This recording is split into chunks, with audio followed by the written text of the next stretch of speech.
एक बार की बात है, एक शक्तिशाली सामुराई था जिसे अपनी तलवारबाजी और क्रोध के लिए जाना जाता था। लोग उससे डरते थे, लेकिन उसके दिल में एक बेचैनी थी। वो जीवन का सच्चा अर्थ जानने के लिए तरस रहा था।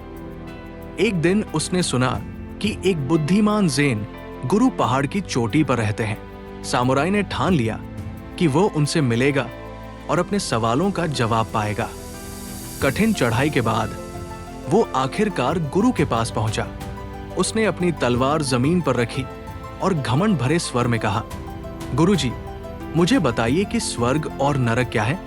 गुरु ने उसे ध्यान से देखा और बिना झिझक बोले, तुम जैसे घमंडी और मूर्ख व्यक्ति को सिखाने का तो कोई मतलब ही नहीं। तुम्हारे जैसे लोग केवल हिंसा और अहंकार से भरे होते हैं। सामुराई को यह सुनकर बहुत गुस्सा आया। उसकी आंखों में क्रोध भड़क उठा। उसने अपनी तलवार उठाई और चिल्लाते हुए कहा, तुम्हारी इतनी हिम्मत, मैं तुम्हारा सिर धड़ से अलग कर दूंगा।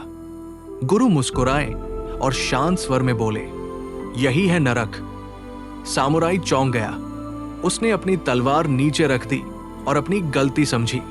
उसका क्रोध शांत हो गया और उसकी आंखों में पश्चाताप आ गया। उसने गुरु से माफी मांगी।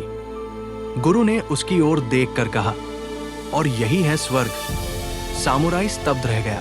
उसने पहली बार समझा कि स्वर्ग और नरक कोई बाहरी स्थान नहीं, बल्कि हमारे अपने विचार और कर्म है। वो गुरु के चरणों में झुक गया और बोला, आपने मेरी आंखें खोल दी।